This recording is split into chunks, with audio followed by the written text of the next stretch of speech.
Hi guys, welcome to episode 37, Grapplers Academy podcast. Self-coached by Sai, bonafide PT. Breaking news, Galvao gets slapped twice by Gordon Ryan. Yeah, finally. Something interesting's happened in the world of jiu-jitsu. And it was basically an episode of WWE. Like, was it staged? Was it... Apparently, like, you can't tag Galvao in anything on Instagram now. No. Proper, like, changed all his settings so you can't tag him in anything. He's not even done a statement, has he, about what happened? I mean, you were just talking about a meme that you saw before we hit record, weren't you? Yeah. Tell everyone what that was. Yeah, it was, do you know what, let me get it up, because otherwise I know I'll butcher it. When I saw it, it was one of them ones where I was done. I was like, this is just completed the weekend. Here we go. Imagine showing up to class on Monday knowing your coach got slapped in front of the entire world and did nothing about it. And then having to do shrimps because he told you, nope. I'd be like, I'm the captain now. I mean, going off what I saw on the short video that you see of him getting double slapped, and then the stuff when Gordon Ryan was getting interviewed afterwards, he went up and started the altercation from what I could see, and then Gordon was just like, "Fuck this, get a slap." And so, what was his game? What did he want? He wanted an argument with him, clearly, but he clearly wasn't in the mood for throwing down. I think he wanted Gordon to back off. I think that was his game plan. He goes in there aggressive, and then Gordon backs off, and he's like, "No, that plan's gone straight out the window for you." Funnier than the slap for me, I think, and aside from the stuff in the interview room backstage as well, was actually when after Craig Jones's match, when he went up to shake his hand at the end, and he's just like giving that little sneaky thumbs up like a little 5-year-old. Was that before or after? So I think wasn't that after Craig Jones won? I'm not sure, because I heard it was that was before the slap, and then that's what kicked it off. Yeah, that was before the slap, and then right. the slap happened afterwards. So obviously, Galvao had it in his mind that he was going to be a bit of a funny bugger that day anyway. Yeah. I don't think he expected to be that close to Gordon for a bit of a longer time, did he? It just makes it interesting, though. Yeah. I can't imagine that.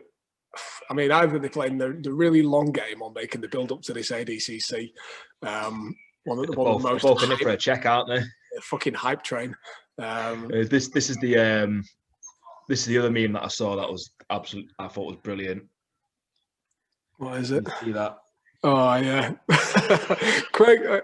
Every single week I'll say it. Craig Jones is my favorite thing about jiu-jitsu on the internet. Yeah. He's fucking hilarious. Have you seen that like fake instructional thing that he's filmed for the wrestling one?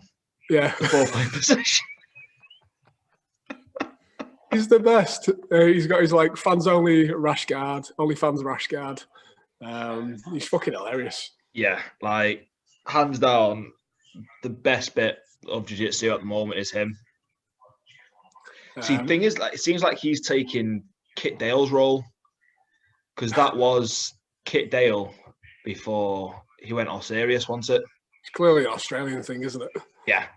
Yeah. Keeps me entertained, though. It's the best thing on the internet. All the serious stuff going on and whatever, people like hating on each other and whatever. Craig Jones, you just flick open his page and he's got some funny shit on there. Yeah. Usually at his own expense. And that's what's funny about it. Like, he doesn't give a shit that he's just constantly the bridesmaid. Yeah. I think he's enjoying that because it means that he can sneak up under the radar and take a title. Yeah. Without even anybody realizing. And then that's when he'll sort of like shock the world a little bit. Like, we all know he's got the talent for it. What do you reckon his chances are this year, ADCC? You can certainly win super heavy or heavyweight, because Gordon's in ultra, isn't he? Gordon's super, Nicky Rod's ultra, and Craig Jones is the one below that one too. Middle heavy. Isn't I'm getting confused. So there's like the under 88s, the under 99s, and then the plus 99s, isn't there? Yeah. So Craig competes in under 88, doesn't he? Yeah. So I think he takes that title this year on this one.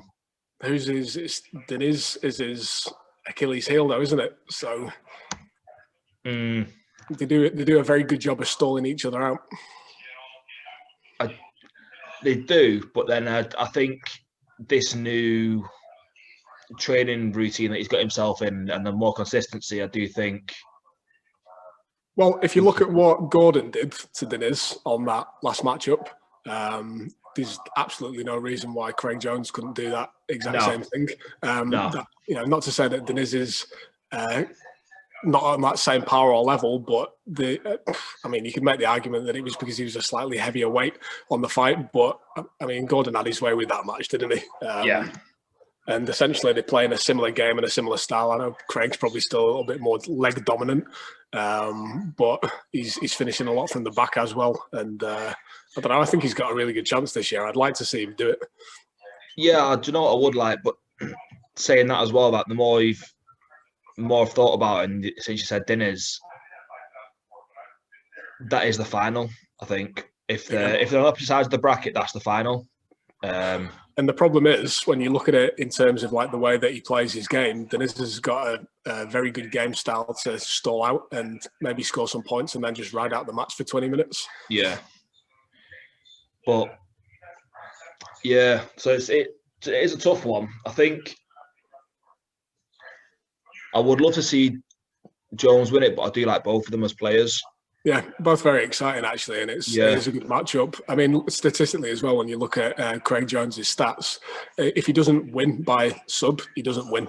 If it goes to points and decision, and probably actually because he's always attacking for subs and trying to play an exciting game. I remember him hearing him in an interview one time, essentially saying like, the reason why I've got popularity is because I'm going out there and trying to sub everybody, and that's why people want to buy my DVDs. They don't want to buy a DVD of how to score 2 points and hold side control to win a tournament. He's right, isn't it? Fun stuff, yeah. So it's no wonder why he is as popular as he is. Yeah, I think I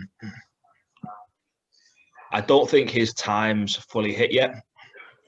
His time for popularity is there, but give him another year, I think you'll have an absolute tear on with taking titles in the tournaments. And like you said as well, he's he makes no secret that he's trying to make as much money as he can out of the sport. And you look at his travelling schedule, his seminar schedule over the past couple of years, he basically bounces back and forth from Australia like more than once a month, basically touring the country, America, doing seminars. I know he was in South Africa actually, because he was there when I was there a couple of years ago. He's got an insane training schedule. And, being in one spot and training with those high-level guys on the Danaher Death Squad has got to make a massive difference. 100%. Sole focus and sole drive on winning. And I 100% agree with him as well, getting in the sport and making as much money as he can as well at this moment in time, because the lifespan of being a top athlete is very short-lived. And like I say, he doesn't seem ready to sort of settle down and say have a club or anything just yet. And other than doing touring seminars, he's got no other way to earn a living because tournaments don't pay that much. And without having the sort of exposure that you get from a seminar tour, sponsors won't pay that much for him either. So he's for me, he's doing everything that every up-and-coming grappler should be doing. Yeah, getting out there, getting exposed, trying to make as many opportunities for yourself as you can. Yeah. But equally, just importantly, focusing on honing your skill and making sure you've got the skills to back it up on tournament day. Yeah. And like I say, not taking yourself too seriously, because that is a trait that is becoming very popular amongst the new, or not necessarily new, just the up-and-coming grapplers, where it's sort of like they take everything super seriously. Come on, man. You're all wearing, like, sparkly leotards. Just have a bit of fun with it. Fucking hell. Yeah. It's like, I get it, like, there should be a element of, okay, I'm here to do my job, But I'm not going to be interested in watching you if I don't find you interesting. Unless you're an absolute savage. Yeah. So like you've either got to be a savage, like a Wagner Rocha, or like even Galval. He's like on the mat. He's a savage. I know. To be fair, though, who has more fun? That. Who has more fun in a match than Wagner? He's having fun, man, when he's playing. 100%. Yeah. 100%. But you don't see him doing much, have it like jokey much on social media. No, he's pretty serious there, isn't he? But yeah. Whenever I watch videos of him training or competing, he's always having a good time. Like, especially if somebody comes at him. If that 100%. gear goes up a level, he's like, fucking hell, yes, let's have it. Like that, the Benson Henderson match was a prime example of that. I love it, man. Yeah. Benson Henderson versus AJ Agazarm as well. Actually, that was a complete match of hatred, but when he fucking double-legged him off the stage. Like, for Polaris, this is just another whole other subject, but Polaris has some of the most underrated matchups ever. The quality, and for whatever reason as well, they always seem to get people who fucking hate each other.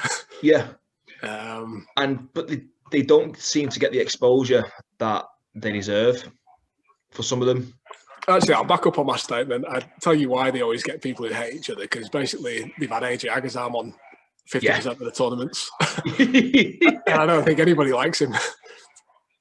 Dan Strauss versus Agazarm was probably, I don't know, it probably wasn't the most aggressive jiu-jitsu match I've ever seen, but it might be pretty close. And it was entertaining. And it was very entertaining, yeah. And again, Pal Harris versus Tonin. Do you know, aside from the ridiculousness of that match, that was a really good match, that. Yeah. And you don't see people talking about him. Gilbert Burns versus Gary Tonin. Mm-hmm. Again, probably one of the better matches of that year. Theon versus Matuda. What a finish. Which we've covered on the technique videos. Go back and watch it. I mean, what was did you go to the one in Manchester when it was up here? I can't remember, to be honest with you. I don't think I did. I'm trying to think. I can't remember because Nicky Rod had 2 matches on it, didn't he? He had one match against Luke Rockhold, which I don't think was up in Manchester. But the other one that he had up in Manchester was the one of his famous double leg, where they basically both took air miles on the mat. Vaguely remember it, yeah. Yeah. Good tournament. I like it. It's good, and all the undercards are good as well because it's a great opportunity for like local talent who are fucking awesome as well to get on the undercard, and for them to get that exposure to the American crowd as well because it's on Fight Pass. Yeah, definitely. I think I would like to see them use more Northern grapplers though. That has been my gripe with. Like, I do love the Polaris and I do think they match up great, but if you're not from the South, you don't get a second look in unless you've made like a bit of a name for yourself. Unless you're Southern, you're not going to get on the card. Whereas you can have some Southern grapplers who might necessarily be unheard of or even be exciting to watch be on the card. I'm going to guess what most of that is down to is like selling tickets for events being geographically based. Because the Manchester one had plenty of lads on from Liverpool, Manchester, Leeds, Sheffield.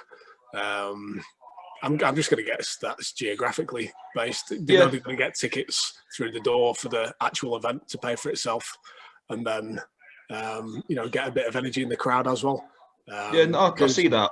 Because a lot of the events were down in like Bristol or Cardiff, weren't they? For the most part, there's only been 1, maybe 2 up in Manchester, up in the north, and it's tough as well. Like they've got a certain amount of matches that they've got to put on. But you're right. Now I want to see more of an even spread, a good spread between the males and the females as well, actually, because some really exciting female matchups that could be happening that aren't always necessarily on there. And I like the fact that they have a good mix between gi and no gi. Yeah, no, I do quite like that actually. The mix between the styles, and they do find the top female talent as well to have the mixed genders in the cards. Yeah. I'll tell you what, actually, as well, just while we're on a quick point on that, and it's in my head, we talked about it before, having these shows that have like a mixed showcase of different styles. I mean, obviously, gi and no gi, it's still jiu-jitsu. What I really love about Fight to Win, they have judo matches, and they're actually really exciting judo matches because they're not like Olympic rules. Judo is a really fucking exciting sport, almost more exciting than jiu-jitsu because everything's like high stakes and high risk. And I'd like to see more shows where it's like a wrestling specific match, a judo match, a gi match, a no gi match, just grappling. I don't even want to see them fight each other. I just want to see a good wrestling match, a good judo match, because I think it brings more eyes to the sport, and the more everybody can take from all the different disciplines, the better. Like I still go back to what Strauss said a while back about the style of event that would make sense. Where he mentioned about having, like say, just like he said, then a sambo match, a judo match, and having the top from each. But like, I think it'll be a really interesting one to, especially to push the competitors a bit more out their comfort zone, where it might be shorter matches. So like you might get two opponents, they get 12 minutes on the mat. First 3 minutes are going to be judo. Next 3 minutes will be gi. And then like rather than sort of confusing it, so it's sort of having to change from gi to no gi, the next 3 minutes again back to judo, and the last 3 minutes back to gi. So it's sort of like you've got 4 different rule sets, or 2 different rule sets, but 4 different bouts to win from. And then the short pace will probably the short rounds will probably push the pace. Like, but then you could even throw in there being like, okay, judo, gi, wrestling, no gi, 4-minute bouts, 16 minutes. Sorry, I'm just on a less serious note. I'm just thinking it's just like fucking strip jitsu. You lose a round, you lose. You lose an item. On a more serious note, Craig Jones would 100% go for that tournament. Yeah. On a more serious note, they do that in Japan. I've seen a couple of tournaments. Do they? And to be honest, it's not as exciting. From what I've seen quite a few matches on it. It's not actually that exciting because the wrestler just dominates the wrestling matches and then does enough wrestling not to lose the jiu-jitsu. It happens every single time. The jiu-jitsu guy just gets wrestle fucked because he's not got superior enough wrestling to go really toe-to-toe with the stand-up guy. And then when it goes to jiu-jitsu, it's just the wrestler's good enough not to get taken down, and it just gets nullified, basically. So they would have to change the rules where it's like, right, you've got to start on the floor, or maybe even like... but then he just has such a massive disadvantage. They'd really just have to actually train in jiu-jitsu as well, so it'd be more competitive. Yeah. But what was I going to say then? I rewatched the Gordon Ryan versus Pat Downey match the other day. Oh, yeah. Did you watch that? I watched it a while back. I've not watched it recently, no. Yeah, so there's that one, and then there's the Bo Nickel one as well. And both of those are quite interesting because even though he could just pull guard and do jiu-jitsu, Gordon stands up and does that wrestling exchange with them. And it's interesting because, although he does... have great wrestling, you can see that hesitation from the wrestling guys to actually do anything with the takedown. So it's very much like, right, I can take you down, but I don't actually want to and aren't willing to engage with you on the floor. So it kind of nullifies anything that they're going to want to do, because as soon as that match hits the floor, now you're in the jiu-jitsu guys' territory. Yeah. And, because you're a fish out of water, it's just like, fuck, I better stand up. And actually, because wrestling is just about getting the takedown and getting the pin, it's not difficult to watch. It's very interesting to watch, but it's not a level playing field by any standards. I agree with that. And I think that's where, like, I know we've mentioned this before, like having the hybrid rule set of the ADCC, for me is the king of rule sets. Like, it has elements from all different disciplines, barring gi, obviously. But it accommodates to all styles. And that's why you get a lot of wrestlers turning up to the tournaments, or you used Yeah. to, because you can win by wrestling. Yeah. But then you can also win back through like just jiu-jitsu as well. Like if you're like, do you know what, I'm gonna pull guard because I'm not gonna win this battle. I'd rather take the 2 points on my terms than get taken down and be on their terms. Yeah. And then take the match to them. Like that's why one thing where I've never understood why a really good guard player hasn't pulled guard during the ADCC. If you're confident in your guard game, then pull and prove. So the first 5 minutes of the match, or the first 50% of the match, whether it's a round match or a final or a semi-final, there's no restrictions on the first 5 minutes for points, is there? So essentially, you can do whatever you want within that first 5 minutes. So it does open the window for pulling guard without any penalty, basically. Yeah. But yeah, like you say, I think I know some tournaments do penalise for pulling guard, and ADCC is one of them. Like if you are confident, you're willing to take that. Negative 2 points, because I tell you what, the referees do a good job of in ADCC is making the standing opponent engage. Yeah, because they'll just get points for passivity or negative points for passivity. So if you're confident that you can go to your back and lose those 2 points, knowing that the ref's going to push the standing opponent to engage you, then if you've got an excellent ground game or a leg game, then do it. Yeah, why not? Prove your style. Yeah, and that's it. That's what I think it is, because there's nothing worse. Or, I don't know actually. What's worse? A double guard pull or 2 grapplers who can't wrestle trying to take each other down for 10 minutes? I'd rather see that. Well, it depends actually. I'm talking like they couldn't take down a poster. I'm trying to think of 2 great grapplers who haven't really got a wrestling pedigree. Remember one scene a while back, I think it might have been Cabrinha was in there. He didn't really have, I remember him not having really a great wrestling background, but he's got a great grappling game. And I remember seeing this match ages ago. I think it was Cabrinha and somebody else, and they were just playing a really poor clinch game for about 7 or 8 minutes. If it's that sort of match that you're on about, where essentially you just lock up clinches and then you kind of lean onto each other and just push each other around the mat. Yeah. That sort of stuff, that's not exciting. I don't want to see that. If people are actually going for stuff, I don't know, I appreciate that when they're going for stuff. I'm just talking like, for me, my 2 worst scenarios are a double guard pull and 2 people who tie up the clinch because they can't take down. The only thing I'd say about the double guard pull, like a double guard pull in the gi is probably even worse on top of that as well. Yeah. But if something exciting happens from that, then cool. Like you can guarantee that 2 guys just wrestle cuddling each other who don't know how to do a takedown for 10 minutes is going to be more boring than somebody double guard pulling and then trying to berimbolo and take the back or whatever. I do not condone it. But, out of those 2, I think that's what I'd rather watch. Yeah. No, I'm the same. Like, but to be fair, I'm one of them. I will fast forward a match very quickly if that's what I'm saying. And to be honest, like that's the problem with jiu-jitsu, isn't it?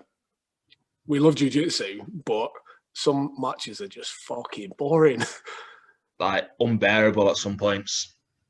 It's like, you try to get people involved in the sport or whatever, or maybe just fucking entertain yourself by watching something decent, and you're like, Jesus Christ, this is hard work. And I like the sport and I know what's going on. Imagine trying to show this in a match to your mate. It's like, because one thing I think my solution for that, for them kind of matches is, if you want to be on top but you don't have a takedown game, get some good sweeps in your game and just pull guard, play guard, sweep them, and then play top from there. because like a lot of the time it's people not wanting to be on the bottom. Why they can't wrestle but they don't pull guard is because I don't want to be on the bottom here.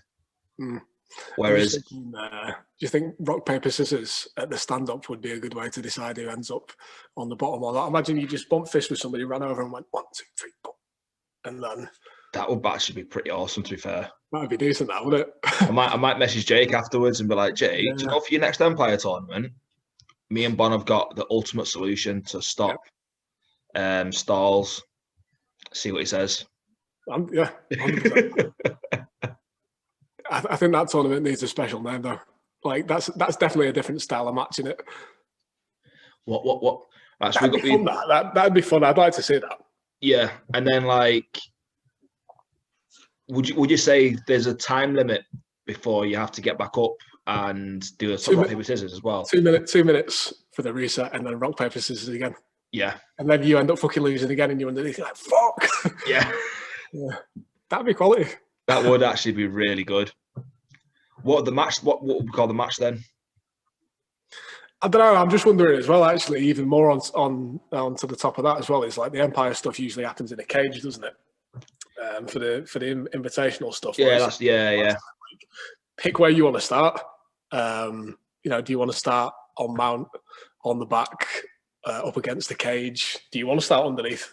Do you want to start with somebody in your guard? Yeah, maybe that could be the so after the first one where it's sort of like, okay, who starts guard and standing?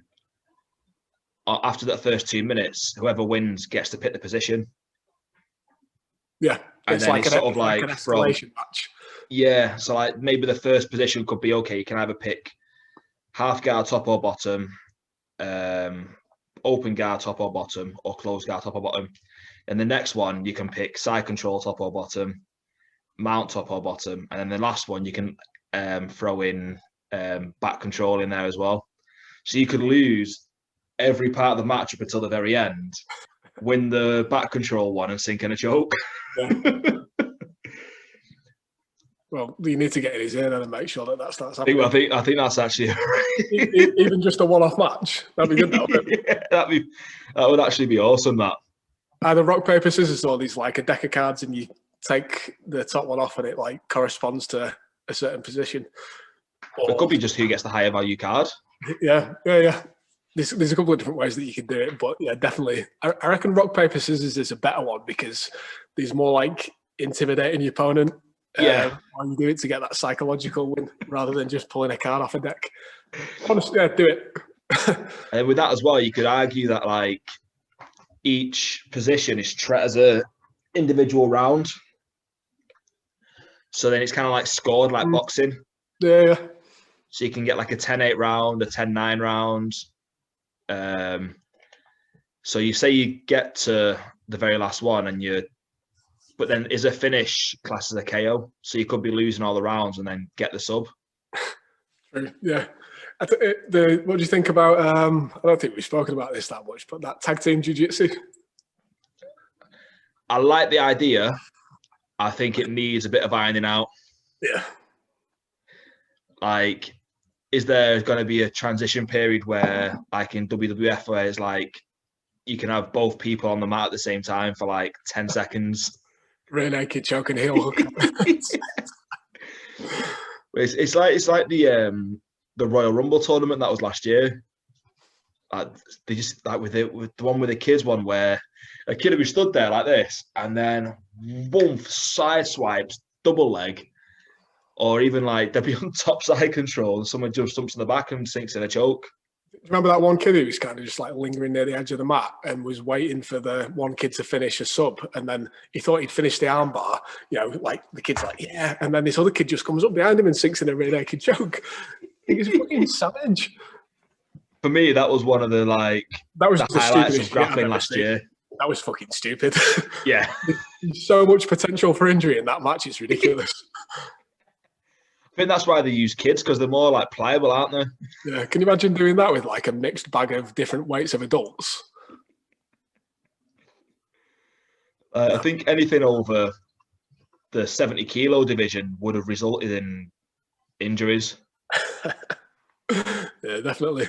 I can't remember what I what I was going to say off the top of my head. I've gone completely off tangent now with all this ridiculous. Well, there's quite interesting subject I saw, like the link floating around earlier, where it's talking about, do you know, like with everyone, it was more talking about like the weight loss and training and not why you aren't sort of getting the weight loss you want while still training quite a bit.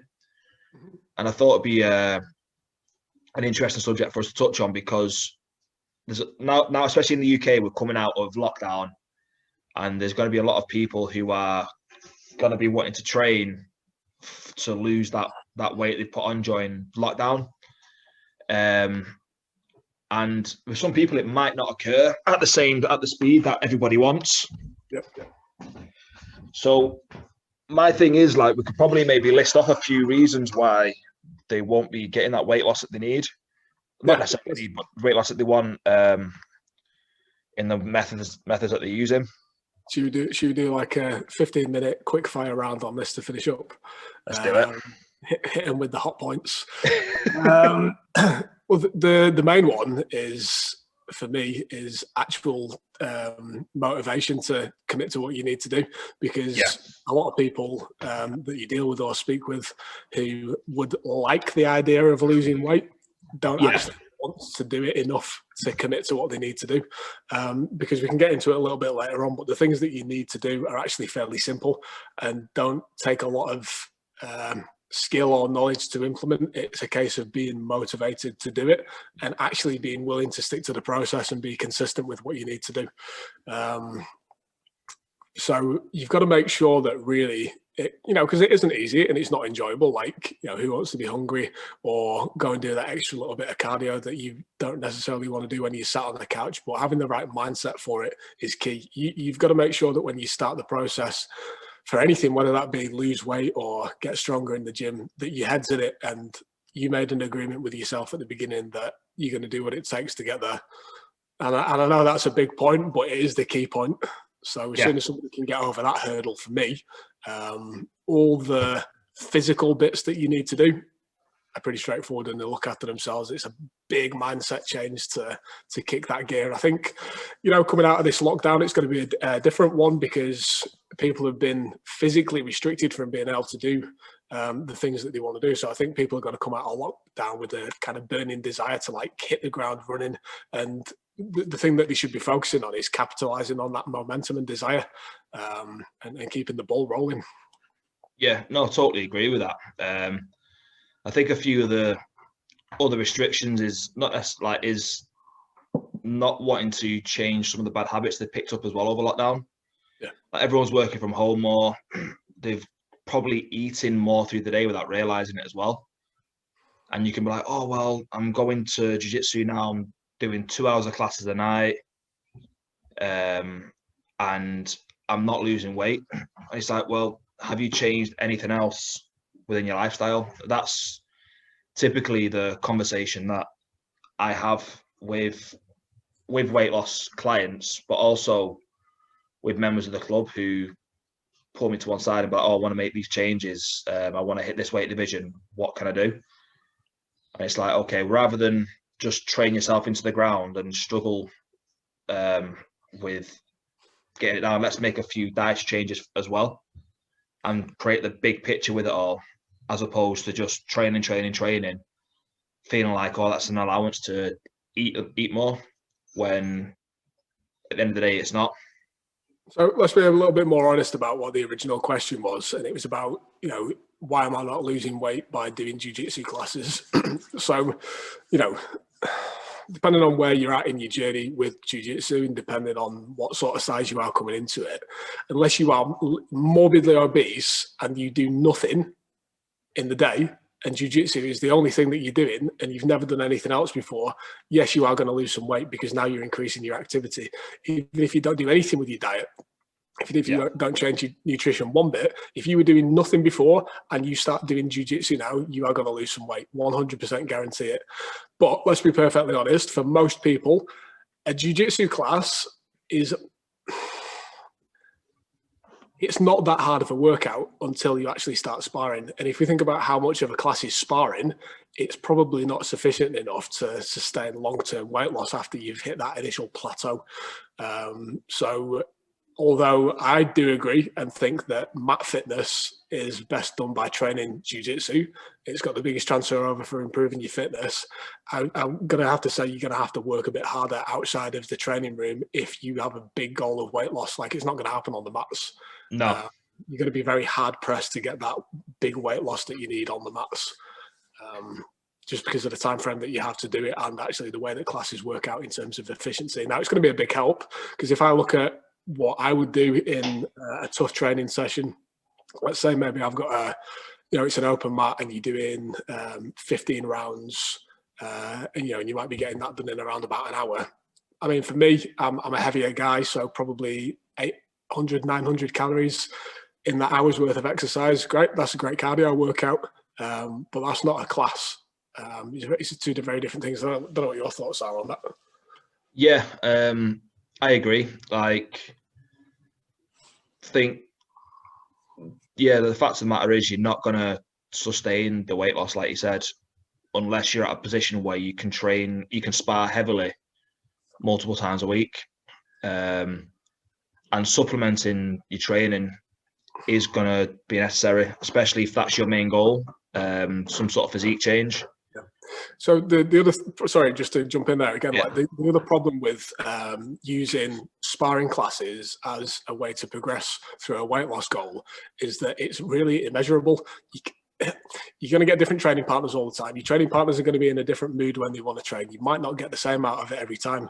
And the key thing with having a goal that you want to track and get down the path of is having measurable variables that you can tinker with week in, week out. So let's say you do hit a plateau, which inevitably everybody will do, whether that's with your nutrition or your actual exercise output.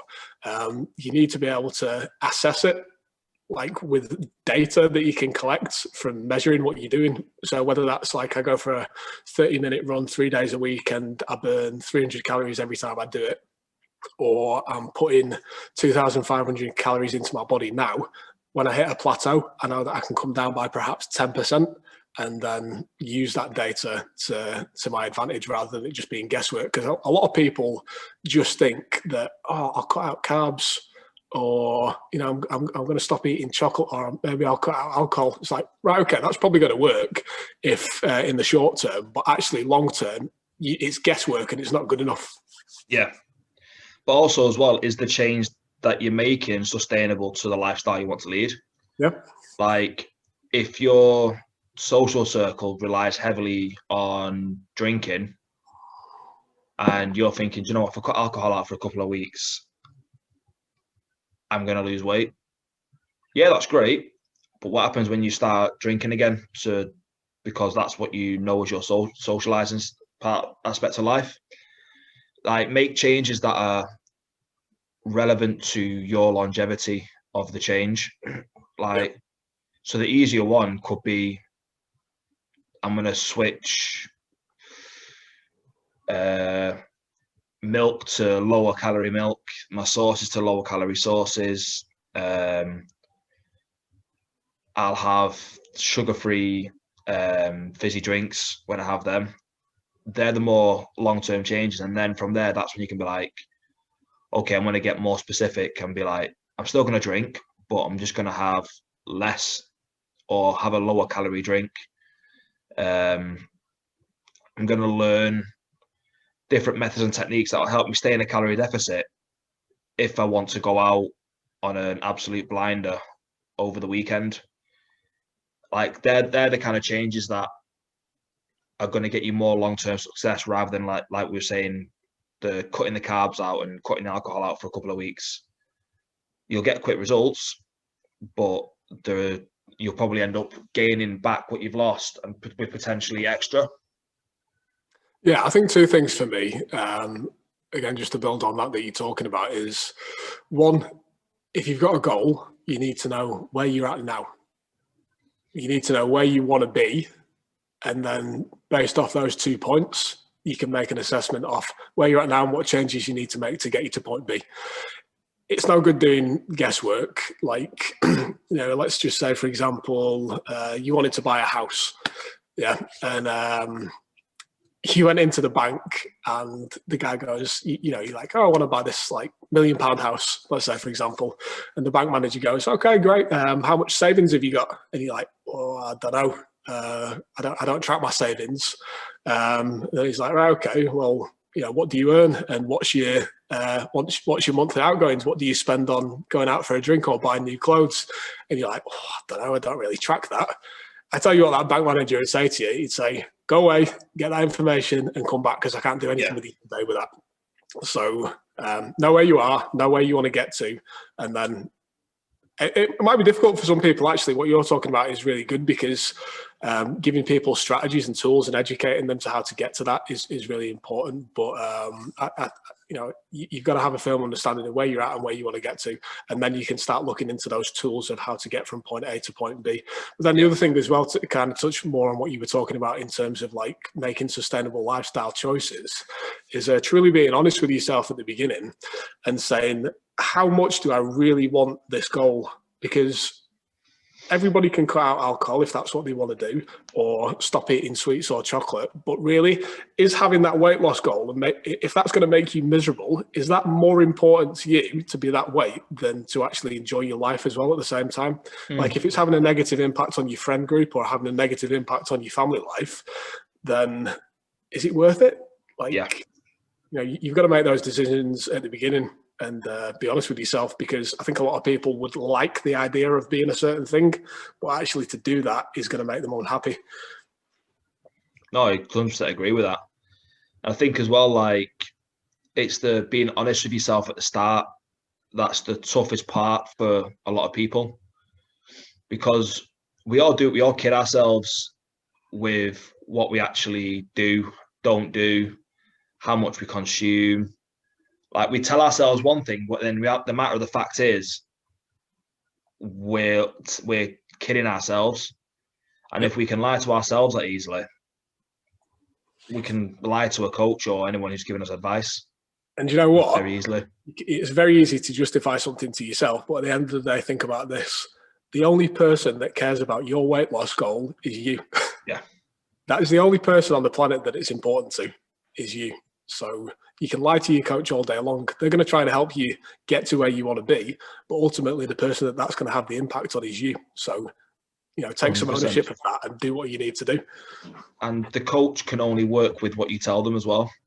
Yeah. So if you're underreporting and if you're having things on the sly and sort of worrying that they're going to do this, but then you come to your session or you have your check-in with them and be like, I'm not losing weight, what's going on? You know what's going on. You're just trying to pass the blame to somebody else because they're supposed to have all the answers. But it's like, you're not going to get in a maths question, you're not going to get the answer 4 if you've only been given 2 + 1. Yeah. You're not going to get the answer because you've not got the right resources to get to the correct answer. So we need, like, just having that honesty with yourself and with the person that you're paying to get you there. Yeah.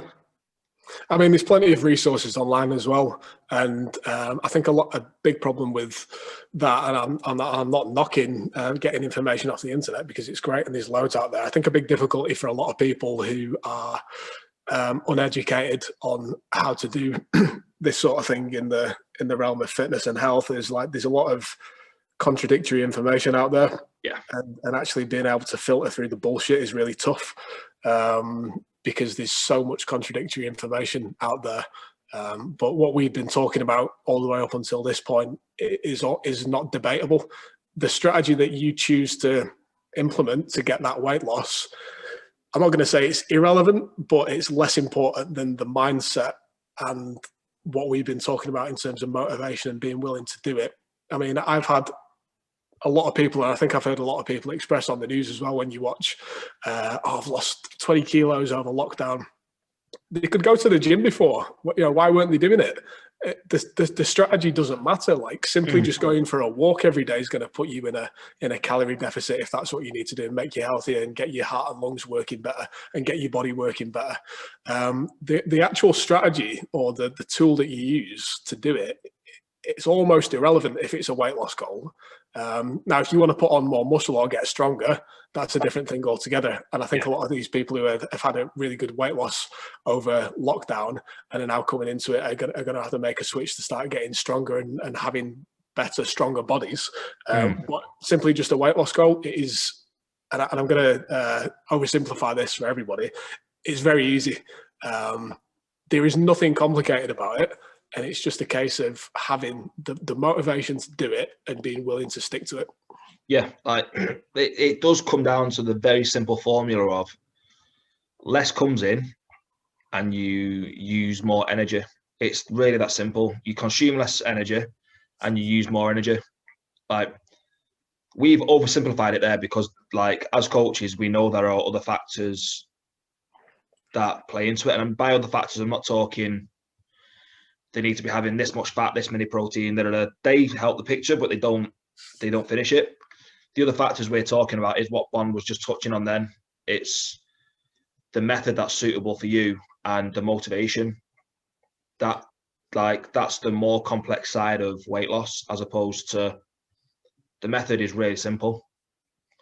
And yeah, like. And do you know what's important as well is doing something that, we're talking about like the method isn't important, but what is important about the method is doing something that you actually enjoy doing, because you're going to be way more willing to do that. And that's what's fun about jiu-jitsu. I know we've said that it's not as measurable a way of tracking your goals if you've got a big weight loss goal, but it is something. And maybe you can add in some kickboxing classes with that. Maybe you can, I don't know, if you like doing spin classes, do a spin class online. The worst thing to do is pick a training methodology that you think is going to be effective but you don't enjoy doing it, because you're going to dread it every time it comes to it, and you're going to be putting it off, and any excuse that comes up not to do it, you're going to take it like, I've got a flat tire, I'm not gonna go for that run, because really, do you want to be doing it? No. If you're going playing five-a-side with your mates, like you're gonna fucking fix that punctured tire and go and play because you want to play because it's fun. For me, that's a big point, and that's a thing that I always try and get over to people who've got some sort of goal, is pick something that you enjoy doing, that you're gonna go out of your way to make sure that you get there and do it. I agree. And another little thing I want to touch on before we wrap this up as well is the numbers on the scale.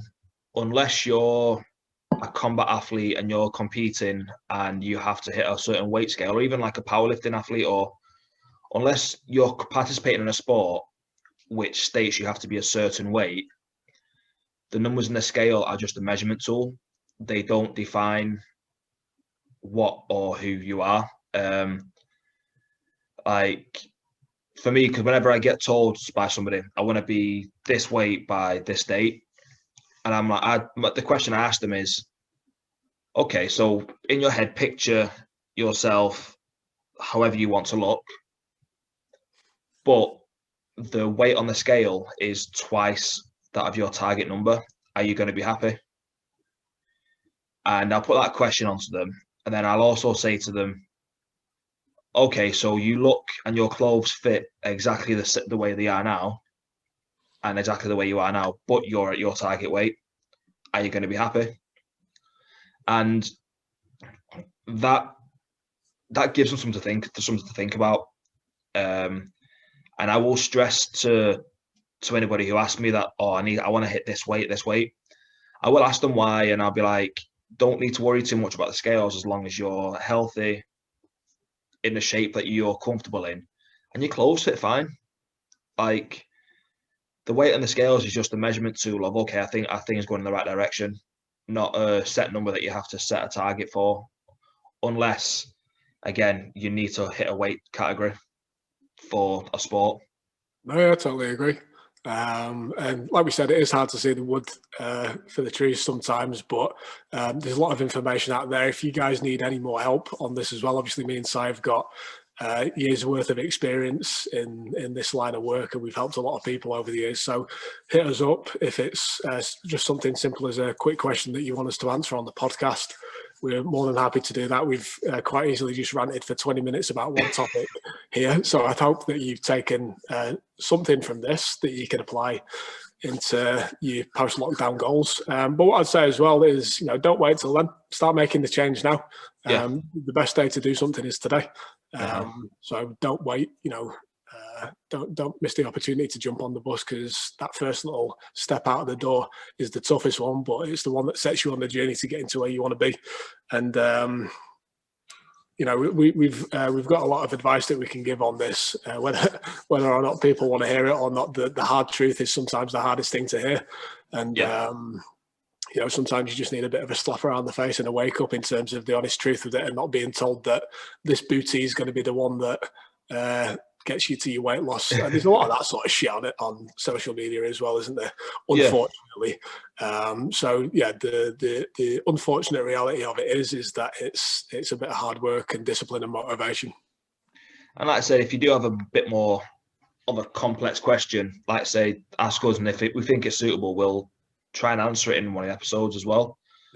And like I said, all the information that we're trying to put out here is for grapplers and just people who enjoy what we're putting out there, to be more educated in everything that we're trying to put ourselves out with, whether it's improving your strength and conditioning aspects of things, improving your weight loss goals, improving your grappling, improving your cardio, or all of the above. Like, that's what we're here to do, and we're trying to put across that message that we want to help, and it's not as complex as people make it out to be. No, so get over on the socials and hit us up at Coach by Si, at the Bonafide PT, obviously at the Grapplers Academy. Go back and listen to some of our information that we've already put out there on video for some similar topics, fitness and jiu-jitsu, beginning jiu-jitsu, and a couple of other different things that we've talked about on this as well. They are audio format and video format, so Spotify, YouTube, Google Play, we're everywhere. Google Play's been taken down now, hasn't it?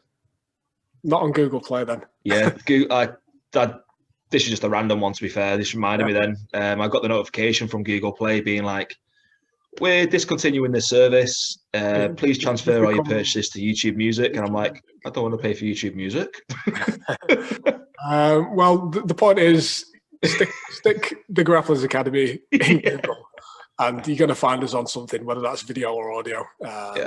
And we look forward to seeing you in future episodes. Definitely. And don't forget, subscribe, like, comment, hit all that stuff, because it really helps us out, and it helps us reach more people as well. And share, pass it around.